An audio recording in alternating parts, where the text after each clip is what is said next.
product is more competitive, both here and around the world, you're going to want more people to prepare those products. So that's the argument. I'm not saying it's going to cure the ills of the world. We do get into mechanization. Do you have Home Depots here? Home Depots? I went into a Home Depot recently at home, and yet for the first time I said, oh, they have automatic checkouts, you know, which means, you know, you can do that. What is translation? That means we have fewer cashiers. By the way, that means to me that the cashiers were charging more money than they were worth, or they were striking, or they were doing whatever. So it was less money to actually put in a mechanical thing to have individual checkouts. You know, that's the law of supply and demand too. That's reality. So we have to face reality. But I can't guarantee anything. But this is a good shot from what I can stand for. Good. We have questions. Yes. So for the first couple of things you talked about, you mentioned precedents either in the U.S. or in other places around the world where similar or identical policies have been put into place or working. Is there any sort of similar or identical precedent for the retail and consumption tax that you can point to that would give us an indication? Because it's extremely radical. So is there anything that you can point to that might indicate that it would work other than intuition? There are lots of value-added taxes around the world. Personally, and again, we'll discuss this, we'll debate it, we'll weigh the pros and the cons. A lot of value-added tax in Europe, Canada. I prefer not to do that because it makes things more complicated. Every time, at every step of the manufacturing process, they assess a tax, which means that now your goods are going to be more taxed and we're going to have the same problems. I am unaware as I stand here of anyone that does it the way I say. There are some that come close to it, like in Norway, for example, that they do that. But yes, but these are important decisions without questioning. We certainly have to go through them. Good. Yes. So I have a question about that is tax. So you maybe not do the Coke you buy for $1. So how is it, I was kind of confused about this, that you're charging the same amount of money, but making up all the money lost by income tax without, you know, putting the country more percent of debt? The question is, we have to have it be revenue neutral for a variety of reasons. First, the government does need money, and we've gone through that. And secondly, it'll never pass as a practical matter unless it is revenue neutral. I think, actually, I would probably start it at 20%. Then, of course, it, by the way, tangentially has a benefit. When Congress is going to say, I'm going to decrease taxes, we can see it. It's right here. It used to be 20 cents or 20%, now it's 19. Or if they have the audacity to say, we're going to increase taxes, it'll be 20 cents, and then we can see it'll be 21. So you don't do all this chicanery and stuff, so we'll see what we're doing. So it's going to have to be revenue neutral. There are a lot of revenue transactions, financial transactions that go on in our country for goods and services. And that will result, I think probably it pencils out to be about 12% would be revenue neutral. I'm saying 20 because it's just easier for purposes of identification. The government would have fully as much money tomorrow under this system as it does today. That's pretty much a given. Yes, ma'am. What do you believe is the government's role in protecting the environment for the benefit of current and future generations? I'm sorry, I just didn't hear you. She asked about the government's role in protecting the environment. Oh, the government's role in protecting the environment, that's what you're asking? We believe in having an environmental protection agency. I think it's overdone. Let me tell you, my direct answer to you is trout streams. Where does that come from? If you go to England today, you will see that their trout streams are privately owned. And so if I am downstream from you and you pollute the trout stream and it comes in my stream, I can sue you. I hold you accountable. And they have cleaner, better flowing trout streams in England than we do here. So personal property rights work very well with regard to some things. And you don't need the Environmental Protection Agency to be involved with that. However, it's a little tougher. In fact, it's a lot tougher with regard to air quality. Really hard to see who's burning what, who's throwing stuff in there. You need an Environmental Protection Agency to address that. Groundwater, oceans, lakes, all of that stuff. We need to have these regulations. We need to have them be more streamlined, less bureaucratic, but we certainly need the Environmental Protection Agency to do that. Yes, in the back. What about the carbon emissions? Like What about? You're addressing, like, you know, water pollution, you're not addressing air pollution. I did address air pollution, just like with the APA, we're doing it pretty much the same way. It's a hard issue. I think we would all agree. But I think there have to be sanctions, there have to be protections, there have to be regulations. Look, I'm a libertarian. I don't believe in abolishing government. I believe in having more government, having government more in its place to serve us. And I also believe in having regulations. In fact, that is an enormous problem we have with regard to this bank and this housing crisis, caused by the government, folks. Let's face it the way it is. You have, and now I'm changing the subject, but this is important. Let's talk about it. Yeah, I'm a bank now. See, I've been lots of things tonight. I'm a bank, and I am irresponsible. By the way, Congress, as a matter of public policy, ordered the banks to give more loans to people because we all want to share the American dream. Okay, that's wonderful. It sounds terrific. And on the assumption that, of course, property taxes will always and always increase, which, of course, was fallacious. So I start giving loans to people transparently that can't make the payments. But we're all going to participate in the American dream. So I give risky loans, but that's okay. I make money on these risky loans, and if they go bad, I'm insured by the federal government, Fannie Mae, Freddie Mac, that sort of stuff. You are a bank too, and you are much more logical, much more secure, much more safe.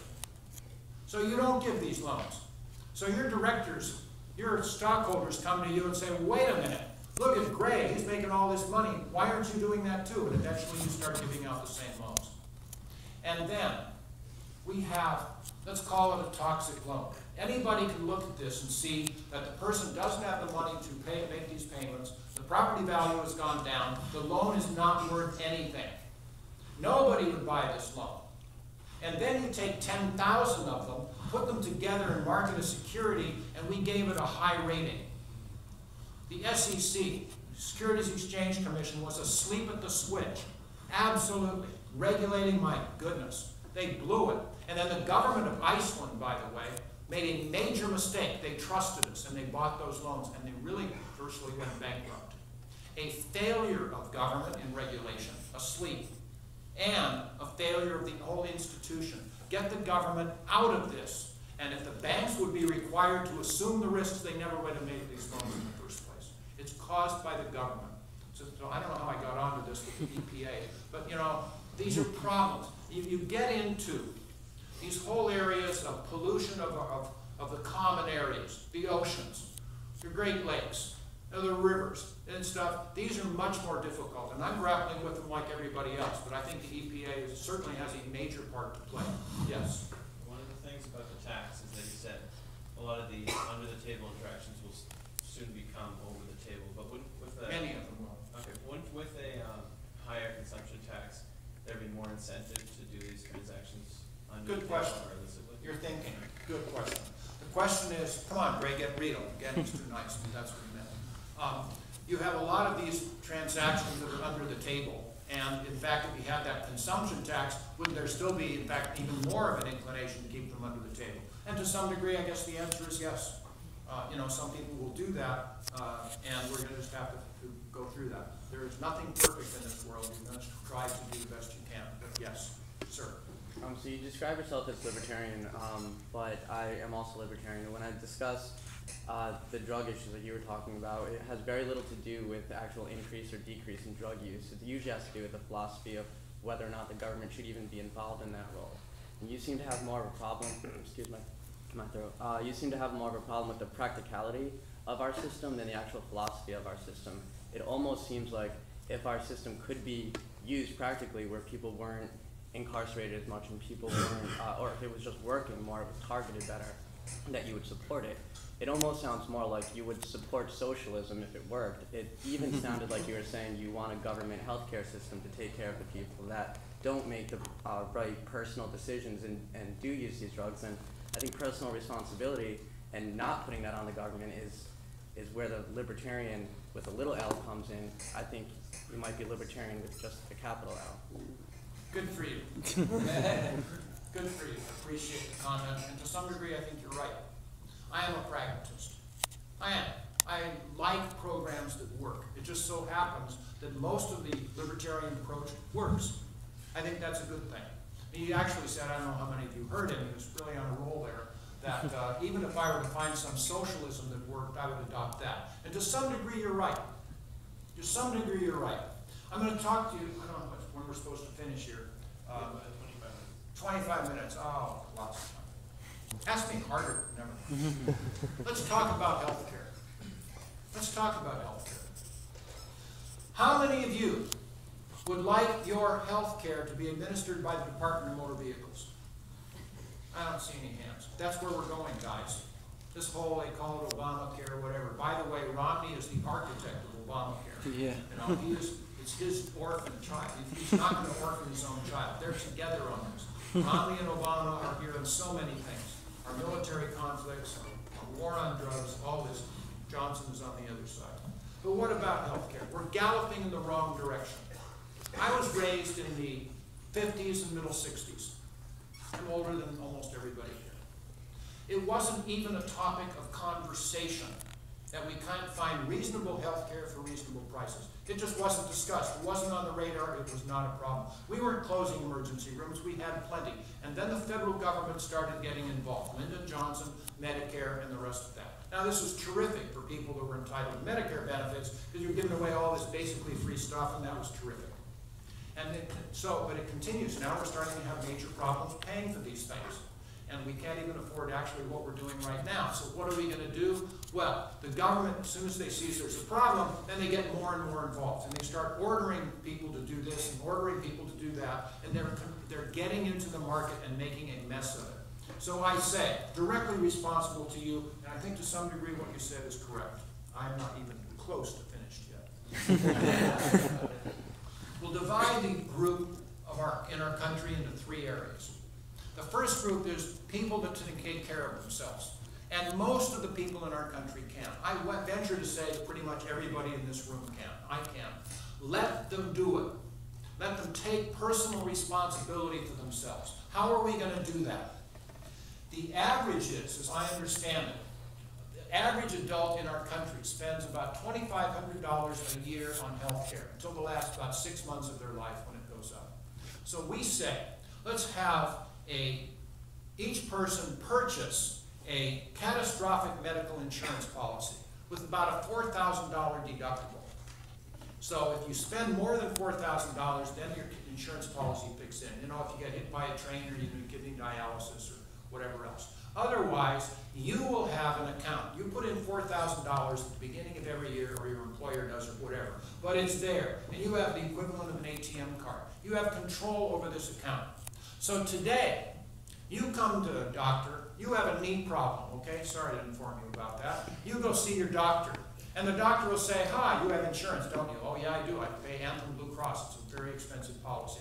You want an MRI? And you say, well, geez, of course, why not? I want the Cadillac. It's only going to cost me a copay of $30, $40. Sure. So you get it. That's the reason, because you have a third party paying this stuff.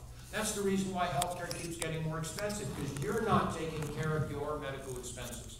But under this policy, if you have your $4,000 in your account, and the doctor says, you know, your meniscus is fine, or it's torn, or whatever, do you want an MRI? Your response automatically is going to be, maybe, doc, what am I going to learn from it, and how much is it going to cost me? That's what you do with your shoes, that's what you do with other commercial transactions, that's what you'll start doing here. So you'll get a benefit for it. There'll be competition again. Today, if you go and talk to your doctor today, and you say, I have a knee problem, and he says, do you want an MRI? And you look at him and say, how much is it going to cost? Your doctor doesn't even know. That's why these costs keep getting so much higher, because nobody is controlling the finances of it. So we get into artificial areas of trying to cut this and protect that and regulate this and everything else. People will be able to do it. So you have your $4,000. Say you are in the norm, and you pay $2,500 this year. The extra $1,500 will roll into next year. So you'll have an account. You have a vested interest in being paid reasonable amounts of money. If you do get that MRI or the shot or whatever it is you get, you give them your ATM card, you click it, the $40 of the shot goes from your account into his account or her account as your doctor, and there's no billing, there's no insurance, you don't do all of this stuff, no government regulations.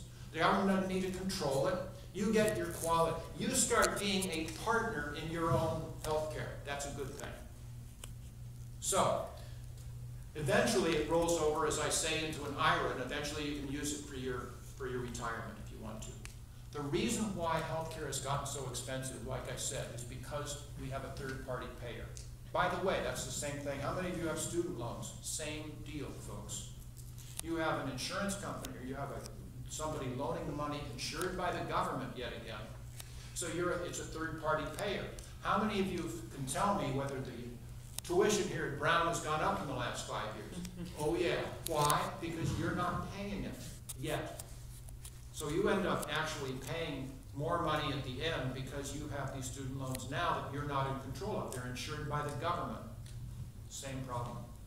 So at least that's what happens to the predominant number of people in our society. The people that can take care of themselves, get the government out of it, let them do it, the prices will come down, you'll get more value for your medical dollar. Then there's the second group, and those are people that cannot take care of themselves. I think there are probably fewer of those people than we think of, but there are. I was on the mentally ill calendar, as the judge, but there are these people out there. And I understand it, and they can't take care of themselves. Now let me tell you philosophically, because I am a libertarian. Let me tell you philosophically, if somebody is bleeding on the street, right here, I do not have a legal obligation to help them. I don't, nor should I. But I will, because that's what I want to, because that's who we are. We end up at the same place. Let's understand, it's not a legal obligation, but I will because I want to. We will because we want to. That's who we are. So, instead of having this colossal bureaucracy, administration, regulations, fraud, everything else, I say, yes, I will instead spend money on medicines, doctors, and clinics and hospitals for these people. And they can come in. There's not going to be a rug on the floor, maybe. There'll be a government clinic, basically on contract, basically like Kaiser, I guess. And they will be there. We'll spend the money on medicines and doctors and everything for these people. No rug on the floor. You can't make an appointment with a particular doctor unless you find out that Dr. Gray is on duty that day, and then you can go in at that point. They'll have a copay of, say, $10. But if they really can't afford that either, we can waive it. But the $10 copay will keep a lot of people from coming in for unnecessary reasons. So we will spend our money there. Socialistic medicine, hands down, I agree with you. It works. In fact, I myself was involved with that great socialistic institution called the United States Navy. And when I had problems or my dependents had problems, that's precisely what we did. It worked. Let's spend the money on medicines and doctors and hospitals instead of a colossal amount that's going on today in Medicare and insurance companies. It's a game. There's fraud all over the world on these things that will be seriously reduced. Then there's the third group, and that is the people in between. They can't afford to take care of themselves completely. They can't afford something. They can go to the clinics if they want to, or they can go to their own doctor and do what we just said, but they'll have a higher copay if they go to the clinics. It'll work. It'll work. I'm a pragmatist. I agree with you. There's some things, the whole idea, I'm a Peace Corps volunteer. I care about people. I want to take care of people, but I want a system that will, first of all, you've got to see this. We are raising our people today, young and old, to be dependent on the government, and it doesn't work. It doesn't work. What makes America great is industry.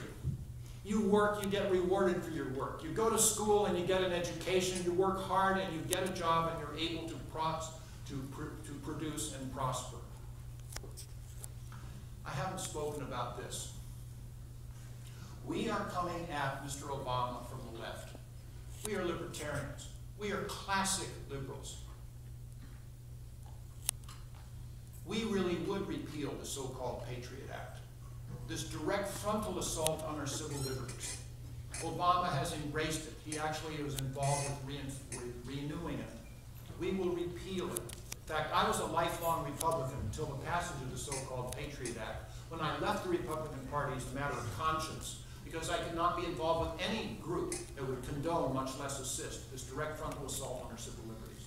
We will repeal the so-called National Defense Authorization Act. How can anyone claim to have liberal values and have signed this attack on our civil liberties? You know what this is?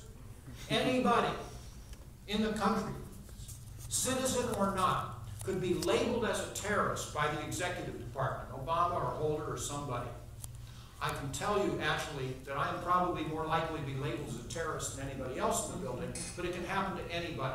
And I could be detained, translation, I could be arrested, held without charges, held without a trial indefinitely. I could be rendered, it's called, translation. I could be deported to a foreign country where I'd very likely be tortured.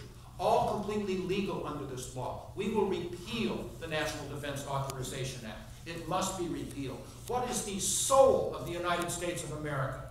The very soul, the thing that makes us special, that makes this thing people want to come and be Americans, the people that around the world really love Americans. They're not all that wild about our government, but they love what America stands for. The soul of the United States of America is our liberties and our freedoms. And our soul today is under attack by our very own government, Republicans and Democrats alike. We come at Obama from the left. We would actually repeal the death penalty. We have endorsed, that's words in the laws, regardless of your political philosophy, the death penalty is not working. In fact, I've written another book. It's called America's Voter's Handbook, Effective Solutions to America's Problems. It was published in 2010. I hadn't the remotest idea I was going to be running for office. But I said the truth, which is, regardless of your political philosophy, the death penalty simply is not working. It's frightfully expensive, both in human terms as well as financial terms. It's making pawns out of the victims' families. You know, they are going on forever without getting any finality whatsoever.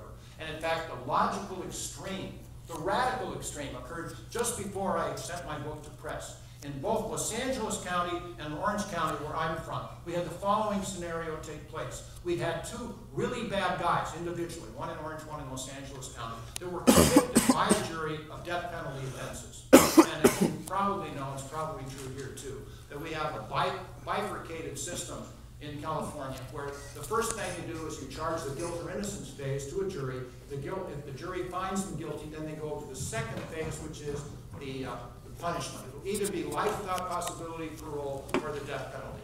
These two guys, bad guys, actually requested the jury for the death penalty. And of course the jury gave it to them. And you know why? Because they knew full well they would never be executed. It takes years, it takes decades to have anything like that occur. And they'd be sent to San Quentin, where their cell would be half again larger than it would be otherwise. They don't have a roommate, so they have more room. They have more access to libraries, to televisions, to telephones, all the rest of that. It'd be a better life. It's crazy. We have endorsed a SAFE initiative in California, which will repeal the death penalty. Everything will be reduced to a life without possibility of parole. Obama and Romney are there. How could you possibly call Mr. Obama having liberal values? Guantanamo is still open. We will close it. The war on drugs is a catastrophe. I've talked about that already. They continue it. In fact, if you care about a medical marijuana dispensary, for example, you can elect Romney, you can elect Obama. There won't be any medical marijuana dispensaries in the country within a year or two, the way we're going. We would be on the other side. So we come at Obama from the left. We also come at Romney from the right. We really would, as I'm talking about, be financially responsible. We really would reduce the size, the cost, the intrusion of the federal government, and bring it more back to where it should be, namely the states, the local governments, and even better yet, the people. I can tell you,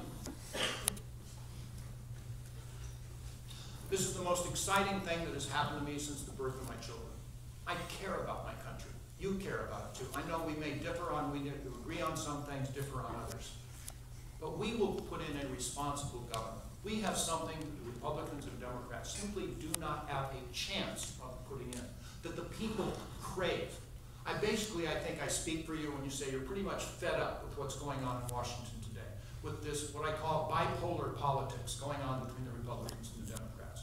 And we have something that they do not and cannot have, and that is, we will put in a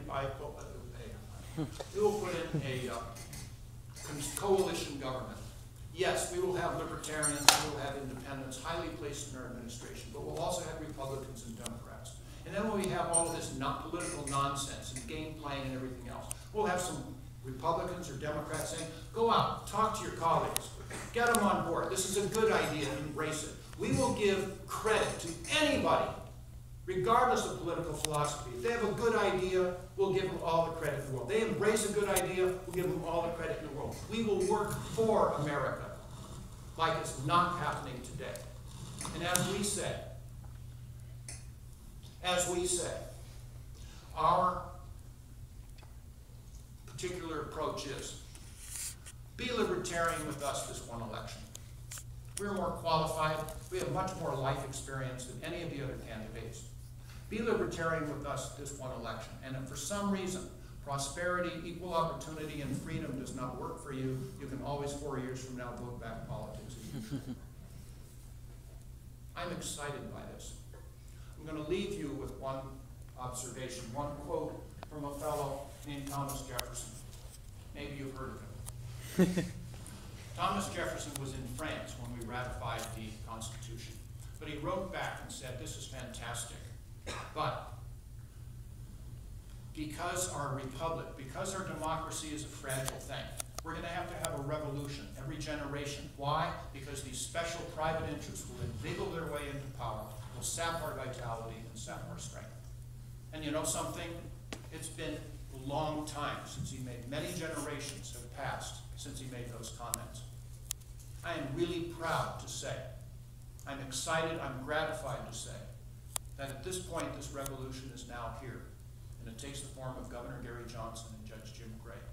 We will bring America back to prosperity, equal opportunity, and freedom. Thank you for the ability to talk with you this evening. I appreciate the opportunity. Good luck to us all.